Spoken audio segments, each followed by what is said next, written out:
I'm Cyril Vanier in Doha with your top stories on Al Jazeera. A senior Azerbaijani official says ethnic Armenian fighters in Nagarno-Karabakh might be given amnesty.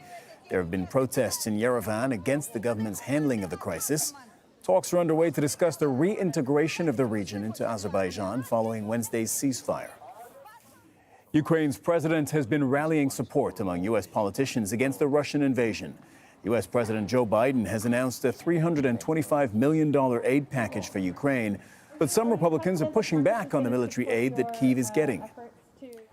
Syria's President Bashar al Assad has met President Xi Jinping during the second day of his visit to China.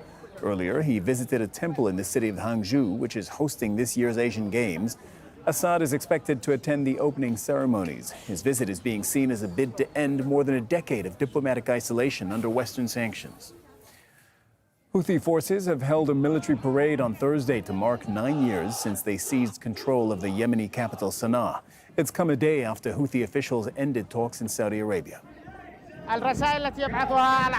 This military parade sends many messages. The first is mainly to Saudi Arabia, that the war is not in its interest, and that Saudi Arabia must seize the opportunity from the Omani efforts to stop the war and lift the siege. Otherwise, this military force is present, prepared, and ready for Saudi Arabia. The head of Sudan's ruling council is warning the conflict in his country, which has lasted for months, could spill over into other nations. Abdel Fattah al-Burhan made the remarks during his address at the UN General Assembly. He has appealed to the international community to counter sponsors of the army's rival rapid support forces.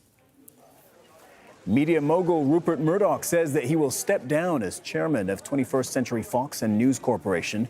The 92-year-old created Fox Broadcasting in the U.S. in 1986. His son Lachlan will become chair of both companies. Canada's Prime Minister says the murder of a Sikh separatist leader must be taken seriously and has called on the Indian government to cooperate. Justin Trudeau says that he will not release the evidence which suggests that India is involved.